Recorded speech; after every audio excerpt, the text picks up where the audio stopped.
मनोज जरांगे पाटील यांचा जो अल्टिमेटम आहे 24 डिसेंबरचा आहे आणि त्यानंतरच अधिवेशन आणखीन वाढवावं अशी मागणी आता मनोज जरांगे पाटलांची आहे। नेमकी काय मागणी आहे जाणून घेण्याचा प्रयत्न करतोय। काय नेमकी मागणी करताय? 7 तारखेला अधिवेशन सुरू होते आणि 22 तारखेला संपत आहे। तुम्ही काय मागणी करताय? मुख्यमंत्री साहेब एकनाथ शिंदे साहेबांना आणि विनंती आहे आणि दोन्ही उपमुख्यमंत्री साहेब फडणवीस साहेबांनी अजितदादांना सुद्धा विनंती की मुख्यमंत्री साहेबांना 7 डिसेंबरपासून जे अधिवेशन सुरू होतं आहे त्या अधिवेशन 22 डिसेंबरपर्यंत आहे। तर आणखीन त्याची वेळ वाढवावी 4-5 दिवस, कारण 24 डिसेंबरला सरकारनंच आपल्याकडून वेळ घेतलेला आहे। कारण मराठा समाजाला आरक्षण देण्यासाठी कायदा बनवण्यासाठी परत त्यांनी म्हणू नये की अधिवेशन संपलं, म्हणून एक विनंती आहे त्यांना की तुम्ही आणखीन त्याचा जास्तीचा वेळ वाढवा आणि राज्य मागासवर्ग आयोगानं सुद्धा तातडीनं आदेश देऊन काम त्यांचंही वाढवावं। कारण नंतर पुन्हा जे आता नोंदी मिळाल्या आहेत त्याविषयीचं काम त्यांनी शिल्लक ठेवू नये। तातडीनं राज्य मागासवर्ग आयोगानं सुद्धा काम केलं पाहिजे, ही आमचं सरकारला आणि मुख्यमंत्री साहेबाला म्हणणं आहे। टाईम बॉन्डबद्दल तुम्ही काही मुदत वाढवून देणार आहात का? तशी काही चर्चा झाली आहे का? नाही, टाईम बॉन्ड सरकार देतो बोलले होते, परंतु 1-2 दिवसापूर्वी त्यांच्याकडून पुन्हा निरोप आला की 5-6 तारखेपर्यंत आम्हाला वेळ द्या। आणि ठीक आहे, आम्हाला ते थोडंसं ऐकल्याच्यानंतर ते पटल्यासारखं वाटलं, म्हणून ठीक आहे बोललो, काही हरकत नाही। केंद्र सरकार संसदेच्या अधिवेशनात ओबीसी आरक्षणाबद्दल मोठा निर्णय घेण्याची शक्यता आहे। जाती जनगणना होईल अशी शक्यता वर्तवण्यात येते। ओबीसी आरक्षणाचा बद्दलचा जो निर्णय केंद्र सरकार घेत आहे ते स्वागतच आहे, पण अगोदर मराठा समाजाला ओबीसी आरक्षणात घ्या आणि नंतर मर्यादा वाढवा। तुम्ही अगोदर मराठा समाजाचा समावेश, महाराष्ट्रातल्या सगळ्या मराठा समाजाचा ओबीसीमध्ये समावेश करा आणि नंतर मर्यादा वाढवा। तुम्ही जनगणनाही करायची तर आमची हरकत नाही आहे, दूध का दूध पाणी का पाणी व्हायलाच पाहिजे, परंतु आम्हाला आरक्षणात घ्या। ते घोळ घालू नका की जनगणनेच्या नावाखाली पुन्हा तुम्ही आम्हाला थांबवून धरणार। आम्हाला ओबीसी आरक्षणामध्ये घ्या, मर्यादा पण वाढवा आणि त्यानंतर जनगणनाही करा, आम्हाला काही प्रॉब्लेम नाही, परंतु आमच्याशी सरकारनं दगाफटका करू नका, कारण तुम्हाला मराठा समाजाची नाराजी हे परवडणार नाही आहे। आणि मुख्यमंत्री साहेब आणि दोन्ही उपमुख्यमंत्री साहेबांवर ते मराठा समाजाचा आता पुन्हा एकदा विश्वास बसला आहे। ते मुख्यमंत्री साहेबांनी तो विश्वास पुन्हा गमवू नये। शिंदे साहेबांवरती जो समाजाचा विश्वास आहे त्यांनी तो विनंती आमची त्यांना तो गमवू नये आणि समाजाची नाराजी पत्करू नये। जे त्यांनी वचन दिले, जे शब्द दिले त्यांनी पूर्ण करावेत। मग त्यांना काहीही किंमत चुकवायची वेळ आली तरी त्यांनी चुकवावी, परंतु घेतलेला वेळ आणि जे काय आपलं ठरलं आहे त्यात मुख्यमंत्री साहेबांना मराठा समाजाला द्यावं, म्हणजे समाजाचे नाराजी त्यांच्यावर त्यांना नाराजी पत्करू नये। बिहारप्रमाणे महाराष्ट्रातही आरक्षणाची टक्केवारी वाढेल असं वाटतं? सरकारनं जर मनात घेतलं तर काहीही होऊ शकतं, काही पण होऊ शकतं, कारण केंद्रात राज्यात दोघांचंही सरकार आहे। फक्त आमचं म्हणणं समजून घ्या, तुमचंच तुम्ही रेटू नका किंवा एखाद्या एखाद्या नेत्यांमुळं जर तुम्ही असं करणार असाल तर ते आम्हाला नाही चालणार। तुम्हाला मराठ्यांचा अगोदर ओबीसीमध्ये समावेश करा, तुम्हाला जे काय करायचं बिहारप्रमाणे करा, तुम्हाला जो काय निर्णय घ्यायचा तो घ्या, पण मराठा समाजाला तुम्ही अगोदर ओबीसी आरक्षणात घ्या आणि त्यानंतर तुम्हाला काय मर्यादा वाढवायचे ते वाढवा। तुम्ही फक्त एकच विनंतीपूर्वक सांगतो, मराठ्यांची यावेळेस दगाफटका करू नका। हो, तुम्हाला नाराजी तुमच्यावरती तुम्ही घेऊ नका, नाही ती तुम्हाला ते परवडणार नाही। राज्यामध्ये मराठा वर्सेस ओबीसीचा वाद चव्हाट्यावर आहे, पेटलेला आहे, मात्र सध्या तरी आणखीन मराठा आरक्षणाबाबत सरकार कुठं गांभीर्याने दिसत नाही। ओबीसीचं आरक्षणाचे जो विधेयक आहे तो मांडण्याची शक्यता आहे। कुठंतरी ओबीसी मतदान डोळ्यासमोर ठेवून पंतप्रधान मोदी हे काही करतील असं वाटतं? नाही, मतदान डोळ्यासमोर ठेवून तुम्ही असं काय मराठ्यांशी फक्त दगाफटका करू नका, कारण मराठ्यांनाही तुम्ही सोपं समजू नका, कारण तुम्ही दगाफटका करू नका, कारण ते होणार नाही। दुसरं तुमचं असं म्हणणं होतं की ओबीसी मराठा वाद वाढतोय, मराठा ओबीसी वादच नाही आहे। सामान्य मराठा आणि सामान्य गावखेड्यातला ओबीसी बांधवांचा आमचा वाद अजिबात नाही, कुठंच तुम्हाला दिसून येणार नाही।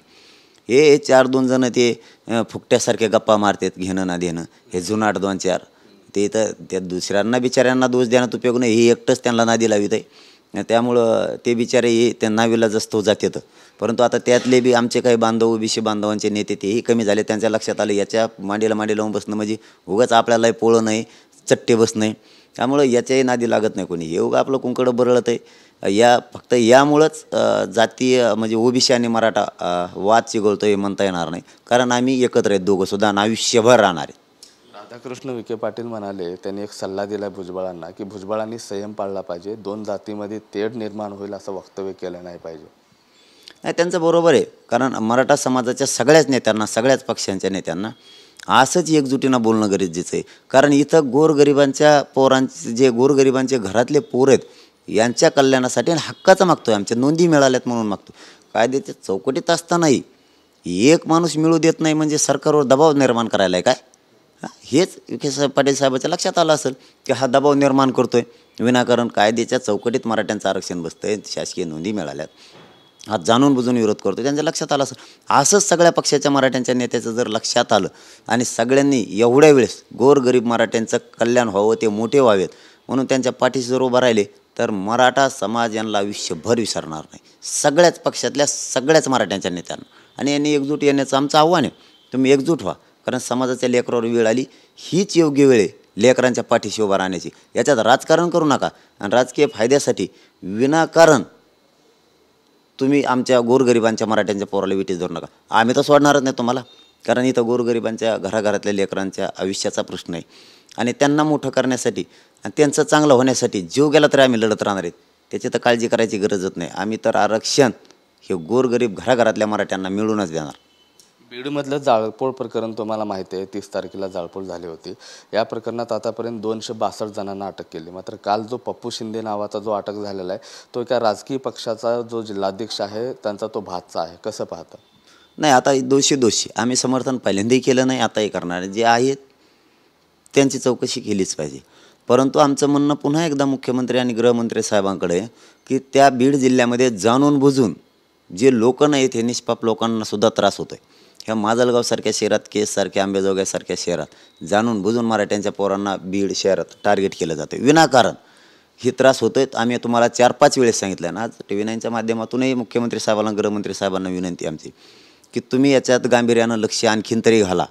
जे आहेत त्यांच्याबद्दल आम्ही समर्थन केलं नाही, करणारसुद्धा नाही, पण खूप असे निष्पाप लोक आहेत की त्यांच्यावरती विनाकारण ती गावाच्या बाहेर येतात. तुम्ही आमच्या लोकांच्या विनाकारण पोरांच्या फजित्या करू नका, कारण तुम्हाला वाटत असेल गुन्हे दाखल केल्यामुळे केसेस ह्या भीतीपोटी हे मागं सरकतील.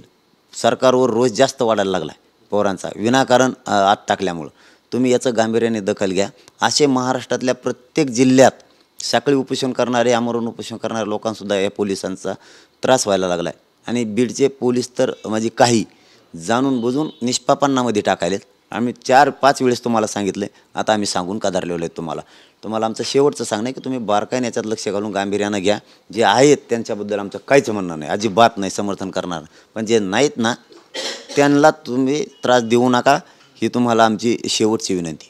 पोलिसांनी म्होरक्या म्हणून ज्या पप्पू शिंदेला अटक केली, तो पप्पू शिंदे याचे फोटो मुख्यमंत्री एकनाथ शिंदेसोबत आहेत आणि ते फोटो महबूब शेख यांनी व्हायरल देखील केलेले आहेत. कसं पाहता याच्यावर?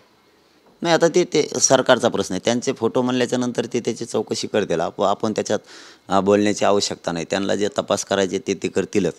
परंतु निष्पाप लोक तुम्ही गुंतवू नका, विनाकारण अटक करू नका कोणाला, ही आमची गृहमंत्र्यांकडे आणि मुख्यमंत्री एकनाथ शिंदे साहेबांकडे विनंती. तुम्ही बारकाईने लक्ष घाला, हे सहजतेनं घेऊ नका आणि नजर चूक करू नका, नजर अंदाजसुद्धा करू नका, ही विनंती आहे तुम्हाला. कारण समाजात प्रचंड नाराजी पसरायला लागली की तुम्ही निष्पाप लोकांना सुद्धा उचलायला लागले. त्या बीडमध्ये काही लोकांना विनाकारण इतका त्रास आहे की यांच्या जुन्या जर काही खोडी असल्या त्यासुद्धा ते काही अधिकारी काढायला लागलेत.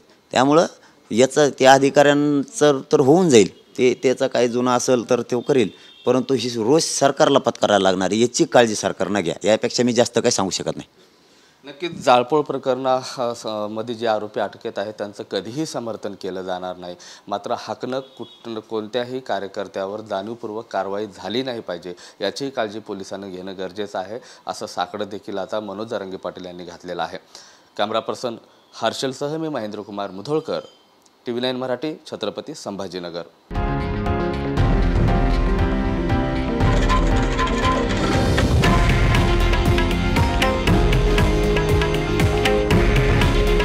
हे आहे देशातील नंबर 1 न्यूज नेटवर्क आणि आपण पाहत आहात TV9 मराठी.